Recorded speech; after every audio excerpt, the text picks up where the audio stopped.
Open any web browser and type InstaFest. Click on the very first link that you get. Now click on Sign in with Spotify. Enter your email address and password and login. And click on Agree. And now you will see something like this. You can customize it as well. You can include the top artists from last 4 weeks, last 6 months, or all time.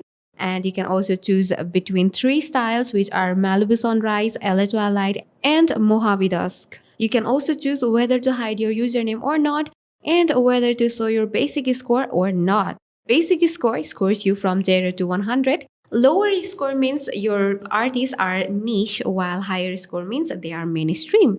Once you are satisfied with it, just go ahead and click on Save and Share.